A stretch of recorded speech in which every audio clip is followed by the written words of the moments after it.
You're now watching This AFC South Show, brought to you by Curtis Podcast Network, hosted by Curtis Brown, Blake Bellamy, Isaiah Michelle, and Jeff Steckel. Hello, everybody, and welcome to This AFC South Show number 83 here on Curtis's Podcast Network. I'm your host, Curtis Brown, the Texans fan on this channel. And with me, as always, Jeff Steckel, our Colts fan, Isaiah Michelle, our Jags fan, and Blake Bellamy, our Titans fan. So rest assured, if you're a fan of one of these four teams in the AFC South, found the right place. Got an escaping child. So before we get into the actual meat of everything, we got 157 subscribers now. That means we are 843 away from our monetization goal of 1,000. We also hit 27 likes in the last video, tying the channel record, and we need to break it now. It's up to you. Week 15 reactions, and we're going to start off with the Colts. By the way, here's bringing up the timer, and check the stuff at the bottom for the timestamps. Let's get into the Colts. Jeff, this one was hard to watch. At one point, I'm like, damn, the Colts might actually run the table now. And then about an hour and a half later, I was wondering if any of the Colts were going to have their jobs on Sunday morning. What a rough game. Yeah. I'm going to try to keep it as positive as I can. Hey, you know what? At least Argentina won the World Cup. My family was really happy about that. I bet. It was actually great. Starting off on a positive. I even sent a text to you guys at halftime with this game, and I felt it was one of, if not the most complete halves played in football this season. I mean, they had a punt block return for a touchdown. They had a fumble. I think Zaire Franklin got in there and punched it out. They had a pick six. And they were Matt Ryan was dicing up the Vikings defense. I know Jonathan Taylor went out early. I think he re-aggravated his ankle injury, and he didn't come back. But Moss and Jackson did a really good job running the football, especially in the first half. And if you look at the stats, I mean, they got to Kirk Cousins 7 times. They had 2 interceptions. They were creating turnovers, which is something that they haven't really done this year. So but it was just another game of a tale of two halves. Them playing the fantastic first half, they played equally as bad in the second half. And, even with Matt Ryan, he didn't throw a pick. I don't think he fumbled. And they still couldn't get it done. They just couldn't move the football. And this is kind of why I get into the Jeff Saturday isn't really ready for a role like this. Because I believe it was 4th and 2, and they were at about the 35. And he elected to go for it. And I was screaming at the TV, take the field goal. And McLaughlin has been great from 50. He was 5 for 5 on the day and already hit a 52-yarder. They hit it, they go up by 11 and probably win. But didn't get the 4th down, got Minnesota in it, and the rest is history. Literally. It's literally history. And even when you look at the receiving totals, though, this kind of tells a better picture. Pittman had 10 receptions for just 60 yards. And the next yardage leader was Jelani Woods with 36 on 1 catch. Yeah. Their 3 tight ends caught 3 passes. And I think that's a big, big part of the problem. And Jelani Woods looked phenomenal on that catch. He was in stride. He was running hard. It's just, I'm not understanding Saturday's personnel decisions. And it's that 4th down call, that situational football I just don't think he's ready for it yet. I think he's a great guy. Love him, but he needs more time as a coordinator or something. But I will say, though, Kwity Paye got another sack. I mean, they had 7 sacks, but Paye got another one. Ngakoue got another one. This might be the first time in a long time the Colts have had 2 10-sack players by the end of the year. So that's something to be kind of happy about. Yeah, I actually during this game I learned how to pronounce the Deo Ode Enigbo. Dangbo? Odangbo? I think No, it's there's two of Odangbo. them. There's two of them. There's Dangbo? Ifedu Oding Ingbo, Odangbo. Yeah, and then there's and then Odangbo. there's Odeo Ingbo. Odeo. And Odeo Ingbo is number 54, and he just looks massive. His arms are huge. He had some pretty good plays. He had a couple bonehead plays during that game, but I was just excited to learn how to pronounce those names. And even Blackman's the one that got the pick. So I was really happy with how they played in the first half. And like you, I'm like, man, if they can play like this for the rest of the year, they might be able to run the table. And then they just, like I said in the preview show, they're going to do one of two things. They're going to come out flat and try to catch up, or they're going to get a lead and they're not going to be able to hold it. And they couldn't hold on to a 33-point lead. So. Which is the largest comeback in NFL regular season history. Yeah, we're gonna have to hang that banner. We played a great first half. Yeah, yeah. Pretty phenomenal first half of football. Pretty abysmal second half. What do you think Matt Ryan's thinking right now? He's already been through the Super Bowl, just the comeback, and now this. Do you think he's like, I should have stayed. I should have retired. The moment I heard Deshaun Watson and Atlanta were sniffing around each other, I should have retired. Should have just retired. Rode off on the couch and just watched Red Zone. Mm-hmm. I used to do that. Pretty much. Boys, you got anything? There was that comment that was like, I just wanted to bring this up. There was a comment on our last one. They were like, oh, it's hard to see the Colts fan so down on his team. And it's just like, how could I not be? It's like there's positives out of every game, but it's like, God, it's just after a game like these in Dallas, it's hard to be really high up on this. Yeah. I would like to see. Go ahead. I'd like to see how Indianapolis would be if you just took away all those turnovers by Matt Ryan. Because Matt Ryan, he turns the ball over the worst. Take away a couple of turnovers last game, you guys win this football game. And it's not hard to forget that Minnesota's a very good football team. So they did that first half of the football game was incredible. I wasn't watching it. Honestly, I completely forgot there was football on Saturday this week. And I didn't know that game was going on until I saw the group message, and, it was a complete beatdown. But the fact that, when you called it, that it's complete collapse that was going on. And that's a trend that's really been happening in Indianapolis. And I don't know if it's discipline. I don't know if it's lack of loving football with these players, but there's no energy going on with them. And they just seem defeated and tired, and they don't seem like they want to play a whole lot of football. By the way, we are at 28 likes now on the last video. We have broken the goal. I just checked broke the record. Yeah. Bing, bing. 28 likes, so that's what we got to break. We're going for 40. Come on, guys. Yeah, so let's hit 35. Yeah, the Colts really surprised me in the first half. I mean, it shows they have the ability because, again, like Blake was mentioning, I mean, the Vikings are a really good team.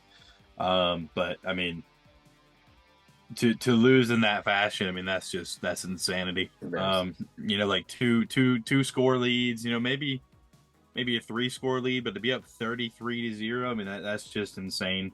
That's 5 possessions.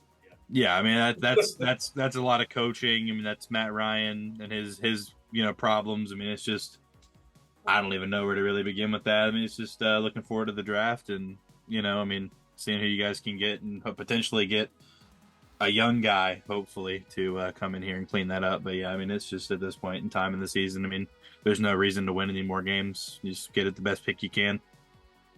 I mean, like, surprisingly though, I mean, as far as turning the ball over, Matt Ryan wasn't really the issue. It was, I mean, they had, I think Moss is the one that fumbled it, which should have been a scoop and score for Minnesota. I mean, the refs were pretty awful all around in this game for both teams. Yeah. But Matt Ryan protected the ball, but he wasn't scaring a defense with, in the secondary either with his passes. But I think they only turned the ball over one time, if I'm not mistaken. So to lose like that in the fourth quarter without really turning it over is just, there was Minnesota Viking, every player was running open. Thielen was running open. Jefferson was running wide open. Their tight end, was it Hawkinson? I don't know what happened to the Colts secondary. Just fell apart. Yeah. I Frustrating. don't know. They must have some pretty good halftime adjustments from old Kevin O'Connell. Yeah, and it's like I don't know if the Colts started to play more of a prevent defense or something, which prevents you from winning. But they couldn't stop anything in the second. I think there was even a screen to Dalvin Cook that no one was on him. And he just took it all the way to the house. It was really aggravating to watch. I can imagine that. Well, do we have any more comments on this game, folks? Put it behind me. All right. It was nice to see. I must say that. Go Argentina.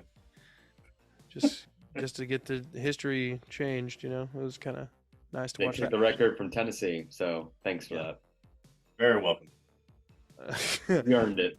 Well, with that, let's move on to a team who had a very, very different week.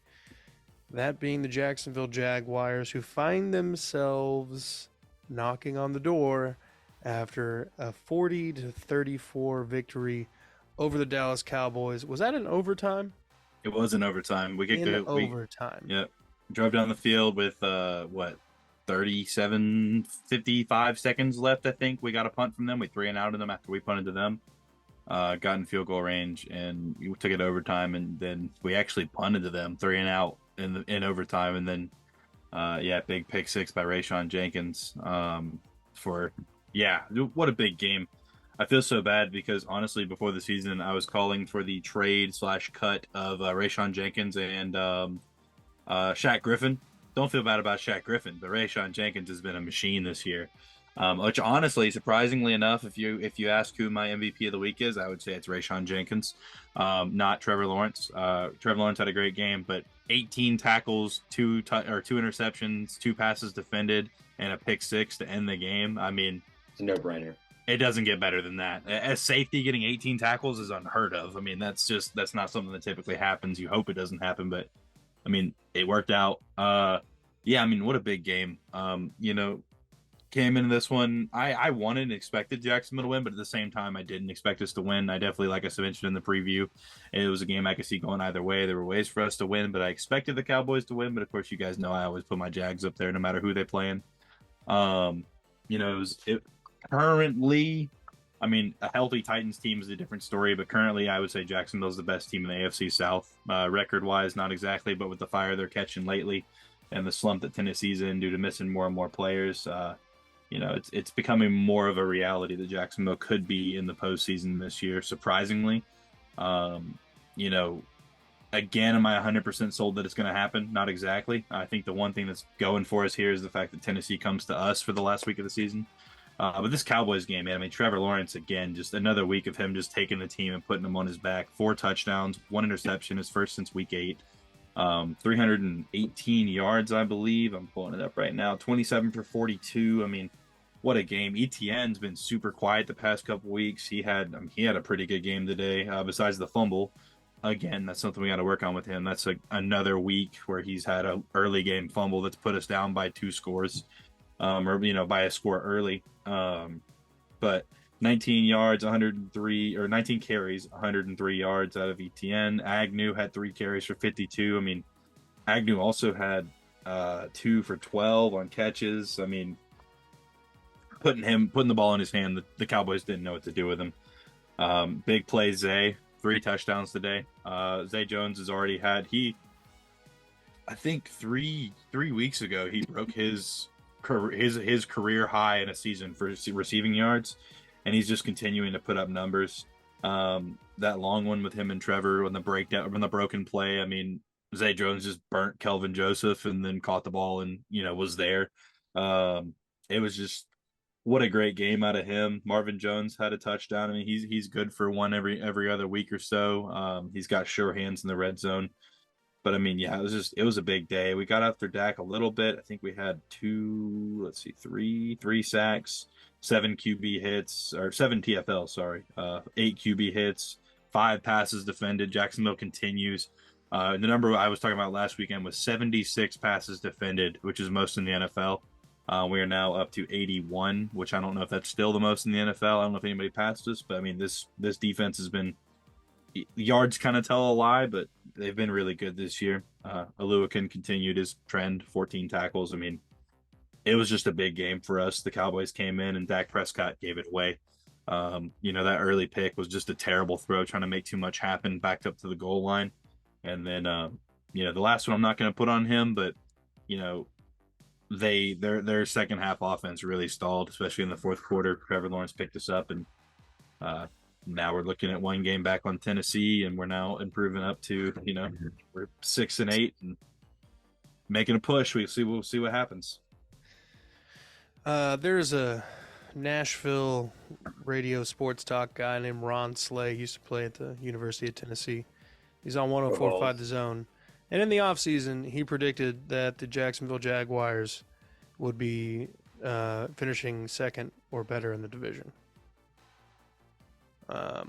Which I kind of laughed at because in the offseason, we were like, oh, Matt Ryan and the Colts, that's going to be difficult. And then difficult. Yeah. It was a different kind of difficult. Yeah, Ryan's making history. It's been difficult. Yeah. By the way, Jeff, who would you say your team MVP would be? Oh Christ, I have to pick one. The refs, Quiddy Pay, yeah, well, Justin Jefferson. Justin Jefferson. I think I'll go with Blackman for his pick six. Okay. Blackman. Okay. I watched a little bit of this Jags Cowboys game. I saw the Cowboys, I think it was like 21-7 at one point, up on the Jags. Yes, 21-7, and then it was 27-10 when we started our comeback. Okay. I got a little pop during probably about the middle of the second to about the middle of the third, so I wasn't able to sit there and watch the game. But I love watching Dallas lose. It's probably one of the better things that has ever happened in my life. And I'm very, very happy for the people in Duval County. And I'm excited to see what this young Jags team can do. I kind of want to see them run the table here, even though that would mean beating my Texans. I don't know. I don't know. Well, I think this team is going to be very, very, very interesting to see in the future. Regardless of what happens this season, they're going to be a threat. I'm hyped about it. Blake? With Jacksonville, you guys look good, man. Yeah, it's hard to deny you guys of how great you guys have been. Zay Jones looked incredible. He was one of my favorite picks of the free agency that you guys got this year. I liked him a lot more than Christian Kirk, and you got him way cheaper. And he's been doing incredible. Trevor Lawrence looks good. That defense was incredible. I am glad to see you guys beat Dallas. That was nice. But it does suck that you guys are getting even closer to taking the division from the Titans. And you guys honestly deserve it, man. I have nothing good to say about the Titans except for Ryan Stonehouse. And it's been ridiculous. And I don't know. You guys deserve it, man. There's a part of me that wants to lose just so we're not embarrassed in the playoffs because I know that's what's going to happen. But I still want to win the South. I still want to go to the playoffs. There's nothing better than watching, your favorite football team play in the playoffs. So I hope the Titans still turn it around. But Jacksonville, man, you guys are doing everything right. I love Doug Peterson. He's doing incredible things. ETN, I don't know what's going on with him. He did bounce back after that fumble. It seems like he just gets nervous in the beginning of games. And I feel like that's very fixable things. Unless your name is Melvin Gordon, you can recover from fumbleitis. And I think ETN can. He just has to, I don't know, I think it's coaching or just something's got to be adjusted. But it's a very fixable thing. And I don't know, man, you guys are just full of young players. And like Curtis was saying about the whole Ron Slay thing. And Ron Slay, he's a great commentator. If anyone listening in Nashville, man, definitely listen to 104.5 because he's awesome. He has a lot of really good takes. He drinks a lot on the show, but it's pretty funny to listen to him.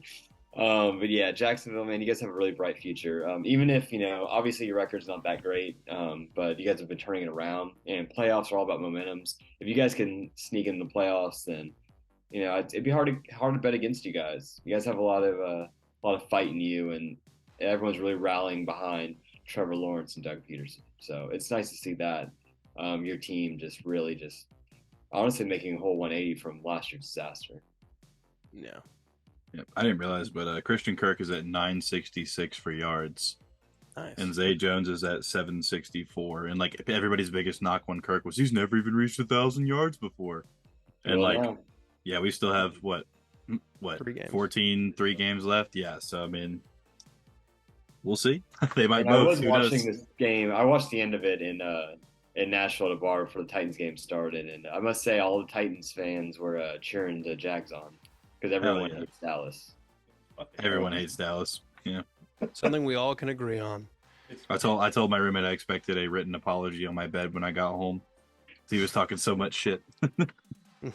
He was talking crap when they were up 7-0. It's like, dude, come on now. A lot of game left. I think it's the only time of year we'll ever go like, yeah, Duval when they're playing the Cowboys. Yeah. I wasn't cheering you guys on by any means, but it was kind of nice to see you guys beat them. I wasn't cheering for Jacksonville. I was cheering against the Cowboys. I got you. I get it. Yeah, that's exactly right. It's against the Cowboys. Yeah, we all have that week. It's fine. It's fine. Not gonna lie though, I'm gonna be cheering for Dallas against the Titans. Yeah, you're gonna. And that's that just because I want to get in the playoffs. That's the only. If the playoffs weren't on the line, I would never do that. But yeah, just want to make that clear. Yeah, and I don't think any of our teams are gonna do anything well. I don't think the Titans or Jags are gonna do anything during the playoffs. Probably not, but it'd be nice to get there though. Like you always want to be in the playoffs regardless. It'd be cool to go from 2-12 or 2-15 to playoffs. That'd be awesome. Yeah, and I don't care about the whole draft pick thing. Like I don't buy that argument at all. It's like, oh, I want to lose to get a better draft pick. It's like, well, unless you're fighting for that number 1 quarterback, then draft pick doesn't matter. It really doesn't. So many teams whiff in the beginning. That's why the Jacksonville and no offense, Lions, they always pick in the beginning, but never really seem to win. Yeah. All right. You guys got any more things to say about the Jags overtime victory over the Cowboys? Yeah, I was getting ready. Like I saw, the Jaguars. It kind of looked like it was turning into a blowout, and then I think there was a play where Trevor Lawrence was fighting for yards and coughed up the ball. Man, I was getting ready to send that haha text, but again, it's the Cowboys, so I bit my tongue on it, and they came back, and man, that defense. It's hard to say as a Colts fan that I was celebrating, but but to see that pick six and to watch the Cowboys kind of fall like that, it was nice. It was a little pick me up from Saturday. Oh, Blake, not the free Tannehill day. Oh man, yeah, no, that was actually really late in the game. When the fumble happened, we were only down by 3 at that point, so that was but luckily we bend but didn't break and got the ball back. All right, so let's talk about the Titans game against the Chargers. A low-scoring affair on the West Coast. The visiting Titans leave losers for their 4th consecutive game in a row, falling to the Chargers 17-14 in regulation. The only AFC South game to not go to overtime this week. I took a nap during this game. It was kind of boring for a while there. And then I woke up and it was still competitive. So I watched that last drive where Tannehill did the QB sneak to get the tying touchdown. So, I don't have Derrick Henry in my fantasy league, so it didn't really bother me that much. But I did also see early in the game when he was in the tent looking out at the game, and that made me giggle a little bit, I'm not going to lie. But the Titans are seeing themselves spiral out of control right now. They need this slate of games. They at least need to win 2 of them, of their final 3. And, Houston, Dallas, and Jacksonville are the remaining schedule, I'm pretty sure in that order. So it's going to be a tall order for at least the last 2. But I think Houston and Tennessee always play tight. But as for now, Blake, let's talk about this game. It was bad, man. It sucked. Tannehill gets clobbered every single play. There was a lot of talk leading up to this game that Dennis Staley might actually be benched for Dylan Radins, our second-round pick from 2 years ago. and I was really excited for that. Ratings isn't very good, but God, anyone's better than Daly at this point. And then Daly got the start. He played the first drive. Tannehill gets hurt. Shocker. And he plays the next drive. He still sucks. You lose Malik Willis back there. And then they put in Dylan Radins. And Dylan Radins actually did pretty well. The Titans were actually opening up some holes. Derrick Henry had a pretty good game on the ground. And that's with them kind of abandoning him in the second half of the game. And it's just bad. Receivers, they can't get open. Nick Westbrook, he's a glorified practice squad player as our number 2 wide receiver, and he sucks, dropping everything out there. Robert Woods is trying. I mean, you got to give it to him, man. He's a number 2 guy coming off a torn ACL, and he's forced to play number 1. He's just not that guy. Robert Woods is all right. We're putting him out as number 1. He just can't do it. The defense, it actually looked all right. I wasn't too concerned with the defense. Like the run defense has been lights out basically all year except for week 1 against Saquon. Past D, though, they let everyone go by them, but it's hard to even complain too much because they had Greg Maven out there. They had some guy named Reed I've never even heard of. It's just a bunch of practice squad players that don't belong in the NFL, and they're starting with the Titans. So it's kind of a lost season for the Titans. Last year, they somehow managed a 12-5 record with the most injured players in NFL history, and they are going to on pace to break that record this year, but they're not going to have the same kind of outcome with the wins. And I think the injuries are just catching up to them, and it's just there's not a whole lot to say. Like people are saying, "Oh yeah, you're just using injuries as an excuse." Well, it's like, well, if you have cancer and you're sick, it's a pretty good excuse. Like it's kind of how that is. Like there's nobody playing. And Vrabel was looking visibly upset on the sideline. There's just penalties and injuries, and it's just lack of talent. The offensive line, especially, they're terrible. They're god awful, and they don't need to. All of them need to go. Ben Jones can stay. Nick Petit-Frere. The other 3 can go. All the backups can go too. They all suck. I don't want any of them on this team again. You don't want to re-sign Nate Davis? Not really. No. All right, he can come down. To some other team is going to give him $8 to $10 million. He's not worth it. I'd let him come back for 3 or 4, but he's not going to sign anywhere for 3 or 4 million as a starter. Yeah.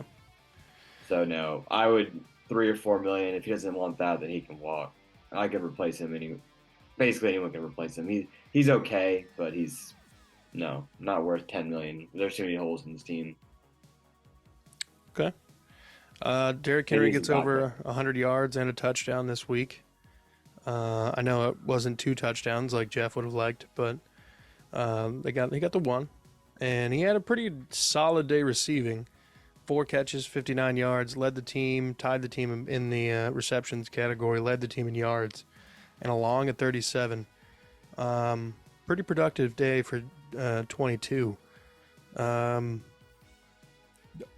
Is anyone else noticing that he's been fumbling a lot more lately? It's so frustrating. Last week though was a little weird. That one was a huge hit, and that was on defense. Great job, but that busted play, it's hard to blame him on that one. And then that one was weird. Like, come on, Derek, you're better than that. Yeah, I don't know. I just wonder if like the just sheer usage or something is just kind of wearing down or something. I don't know. The man's 28 or 29. I feel like at a certain point it's got to add up. But, boys, you got anything else? I will say, I'm sorry. Oh, sorry. You're good, Blake. Go ahead. One thing, too, another thing with the injuries is at special teams are terrible, man. Like, Randy Bullock is still hurt. He missed a kick. We lost by 3. He missed a field goal, too. And, like, not blaming him for that one, but, like, Jesus Christ. Dennis Daly gave up a sack that pushed them, 10 yards back for that field goal, and he just missed it on that 51-yarder. So, again, Dennis Daly screwing us in every way. And then at punt returner, because all of our punt returners are injured, we got Chumley from Pawn Stars out there returning kicks, and he's dropping stuff, and he's terrible. He's a practice squad player. He's been on the team for 12 years, it seems like, and Mason Kinsey's got to go, man. He's god-awful. So no, I'm pretty sick of this team, and like I said earlier when we were talking about the Jags, like I definitely want us to keep winning, well, start winning rather, and go into the playoffs, and then just keep losing out because nobody wants to lose. And I know we're not going to win a Super Bowl by any means. I doubt we'd even win a playoff game, but I just want to get get to play some football in general. I feel that. Isaiah, Jeff. Yeah, I feel like right now it's really what was it, AJ Brown? Letting him go was He had a great game today. yeah, but I think letting him go was probably the biggest mistake. I mean, he changed the way y'all's offense could operate, kind of extending the field and giving Henry a little more space. Now they're all just coming after Tannehill. The line, like you said, isn't any kind of good. Makes it hard on Henry trying to run between the tackles, and he's getting hit like at the line of scrimmage like every play. It seemed like, but even in the play calling, there was some. I even heard the announcers. It was like 3rd and 1, 3rd and 2, and they're passing every fucking time. And it's like, dude, you've got Derrick Henry. If he can't pick up the yard or two, then what the hell is he even on the team for? Like, but why do you feel like on 3rd down and short you have to pass every time? And it was on red zone, but I saw it, and it was just run the ball on 3rd and short sometime, dude. Come on. Run the And it's damn a ball. crazy trend, every time you give Derrick Henry the ball, he usually gets all the yards. So it's crazy that they stray away from that so often. Yeah. You would assume. Yeah, the Titans only had 2 drives with 2+ first downs. Both of them ended up being touchdowns. One of them by Derrick Henry. The other one should have been Derrick Henry. He's the one that helped. He pushed in Tannehill for it, so I'd give him half touchdown. Give me half the fan. Give me 3 points. Yeah. Get the assist. Isaiah? Not really much to say. I mean, it's just anytime the Titans lose right now is a good week. So I'm just sitting back, man. Yeah, no kidding. But no, I mean, really, Derrick Henry. I don't know what's going on with him. I think it's a mental thing at this point. I think he got a little shook up last week whenever he had that one fumble, and then again with the broken play, which you of course can't blame on him. He's a guy who fights for extra yards, and a lot of times when those guys are fighting for extra yards and they get blindsided like that and drop the ball, I mean, it can kind of mess with them a little bit. And he had the fumble the week before on that 95-yard or 65-yard, whatever. And then this week again. I mean, it's just I think it's just a mental thing. I don't think there's anything physically wrong with him. I think he's just a little bit lapsed on it, and he's just so worried about getting hit. I mean, when you can basically drop 3 to 4 players every play and just send 7 to 8 every play, I mean, there's not a vertical threat on that team that I would worry about besides the tight end, Chig Okonkwo. I mean, other than that, there's no one on that team. I could probably cover Robert Woods one-on-one at this point. I mean, it's just I run like a 5'7", so I mean, it's just it's pretty rough. The offensive line just continues to get worse, and I don't know why they won't even try and substitute or make changes. There's no way you can tell me that Mr. Daly himself beat out anyone at anything besides sucking. I mean, even if he did beat him out, clearly he's not doing shit on Sundays, so you might as well just fucking sub him out and see what you can do. But no, I mean, at this point in time, there's not really much to say besides that. I think it's just a mental thing with Henry, and as of right now, it just doesn't seem like they have it. And again, the pile on of injuries upon injuries upon injuries, it's not helping any way, shape, or form. Yeah. I mean, that would destroy any team, and it was kind of a miracle that the Titans were able to get the first seed last year with this kind of injury bug biting them. But I think this year it's catching up to them a little bit. They didn't have quite the same players to lean on when some of those players were out. AJ Brown. Dante Foreman. I mean, like, I'm just saying, like, Hilliard and Foreman stepped in a huge way for Henry last year, basically replicating his production with 2 people, which is. And Jayon Brown on defense for Sean Evans. Like, there's a lot of key players that they just let walk because they were too cheap. Yeah. Well, they had to pay someone. Amani Hooker, Dennis Daly. We had to trade a 6th-round pick for Dennis Daly. Yeah. That's why Robinson's gone. I mean, essentially. Probably. All right. Do we have any final comments on this game, folks? My MVP is Stonehouse for the Titans game. He was lighting it up. Like I said, I was watching this game at a bar in downtown Nashville, and there was a Chargers fan, a Jets fan specifically. He doesn't know anything about the Titans, but I was like, dude, watch this kid kick. And every time, man, it was just boom, boom, in the 10, 20-yard line. Like, Stonehouse, man, first team All-Pro. Yeah. Best part of the Titans. I mean, I'd vote for him. Yeah, he's immaculate. He's so good. He's the only reason why we lost by 3 and not 30. Because he kept pinning Herbert in the back. like was back toward the end zone, and they couldn't run the ball against Tennessee, and I don't know, Herbert, he's just been seeming off this year, and he was missing a lot of open targets, and there was a lot of drops. Like Titans actually got lucky a lot. Titans should have lost a lot more than by 3 points this game. Yeah. It's a blessing. We probably covered the spread. I don't know what the spread was, but it looks like we probably covered it. Jags and Titans have their kickers. Matt Araiz is available.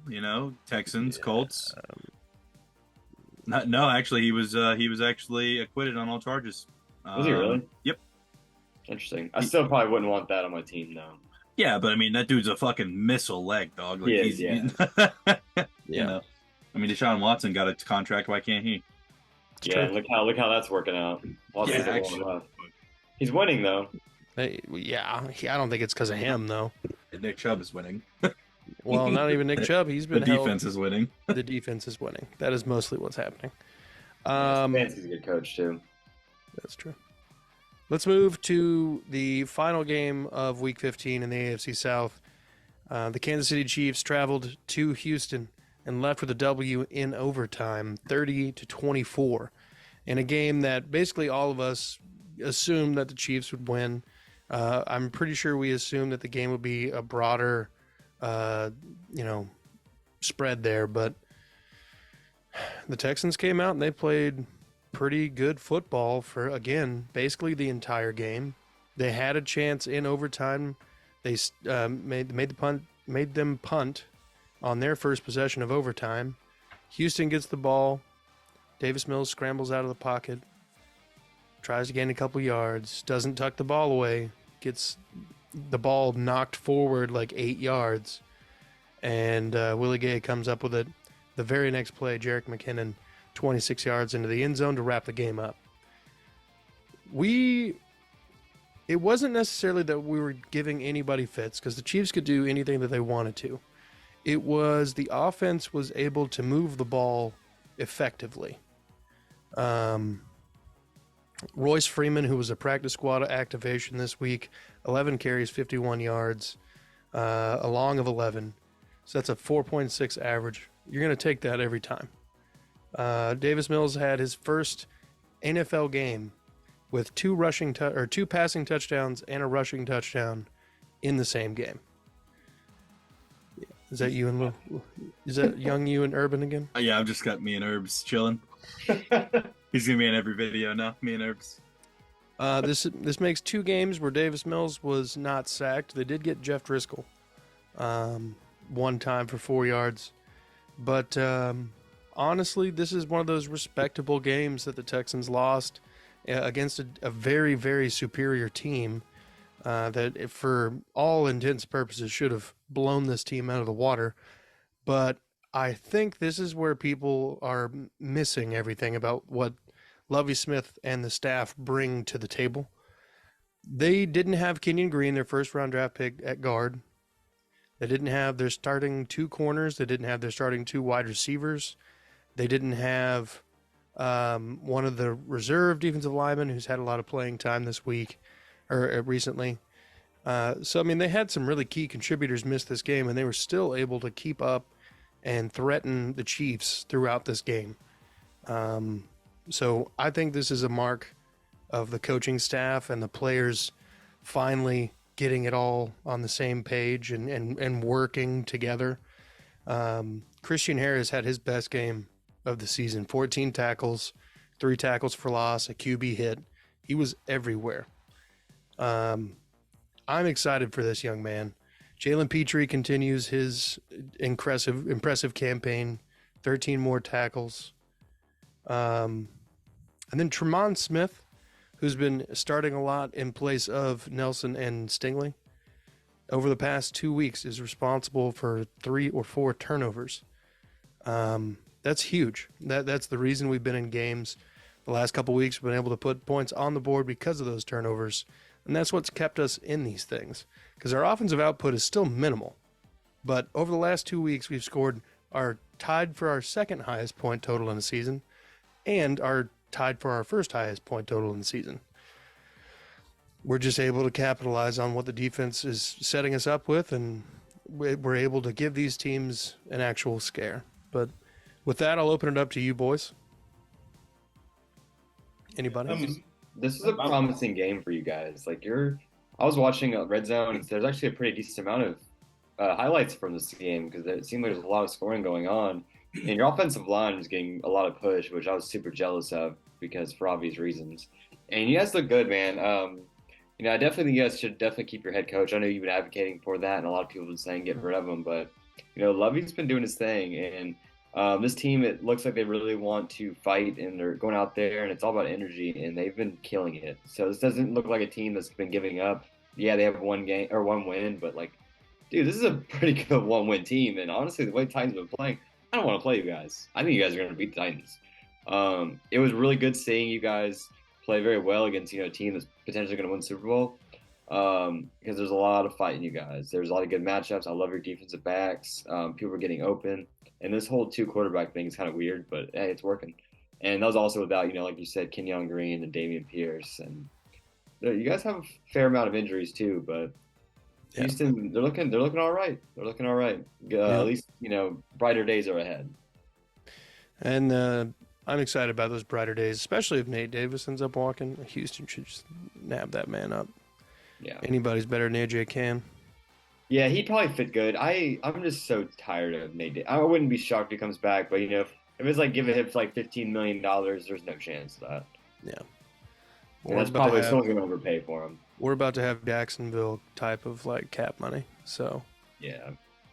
Just to waste it all to overpay people to come to let's go. Yeah, baby. Gonna pay my team sucks.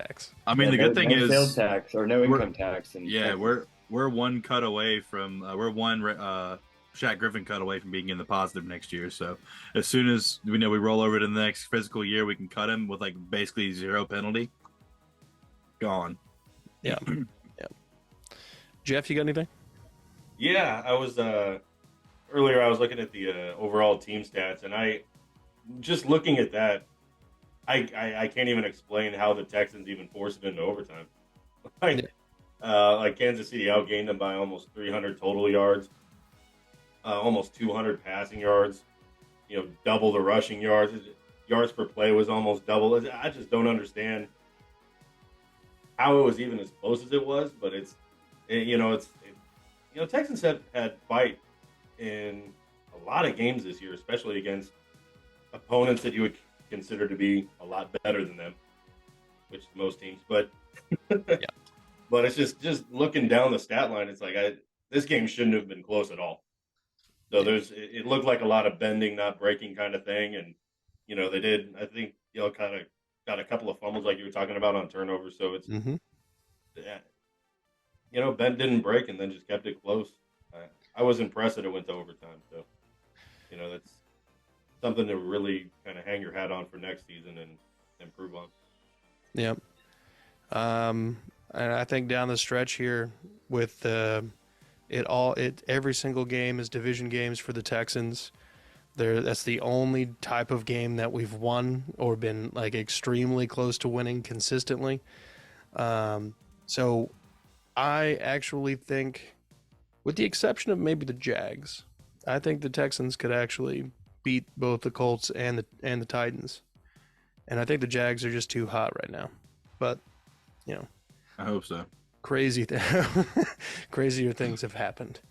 I think I even made a comment. I think I said it in our group text that I overall over like quality, complete play, Texans might even be better than the Colts just with consistency.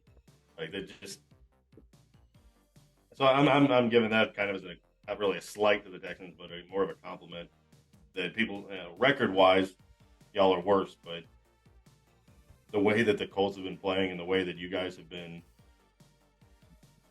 very competitive. It's just I might even argue that overall, I'd agree with you. Maybe I think the Texans might even beat the Colts at the end of the year. So. I mean, I don't necessarily think I'm going to put money on that to happen, but I think it's definitely possible, especially if they just keep the same kind of energy going, because that's really all we really need. And hell, even if we just play everybody close and lose all three, that's still a win. Like, I'm just not trying to get blown out. I'm trying to, I mean, we could win 2 of the next 3 and still definitely have the first overall pick. So, I'm not too tore up about it. And if Arizona wins another game or the Bears win another game, we can win all three, and it wouldn't even matter. Wouldn't matter. But my MVP for this week is Malik Collins. Had a pretty solid stat line. I just put my phone up with what he had. But over the last couple weeks, he's had really solid games. I think he had 2 sacks last week. Now my phone's like, hey, we don't know what you're doing. 2 sacks last week. I think he had 1 this week. He's been huge in the running game. No, he didn't have a sack this week. But he did have a TFL, and I saw him basically destroy Pat Mahomes and Isaiah Pacheco a few times. It was just nice to see that kind of juice coming from anybody on our D-line in the running game. But with that, I think we're nearing the end here. So should everybody remind everybody of your MVPs, and we'll wrap it up. Rayshawn Jenkins. Ryan Stonehouse. Blackman.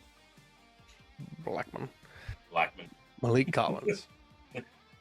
All right, folks. Thanks, guys, for coming on, and as always, for your fun and insightful takes. Thank you guys for watching. Go ahead, hit the like and subscribe button. We're trying to hit 1,000, so we're 843 away. And the like goal on this episode is 33, just like the number of points the Colts blew the lead by.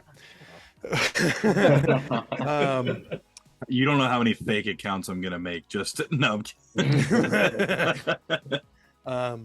Yeah. So also check the merch link in the description. I'm gonna make sure it's actually clickable, and everybody be good people.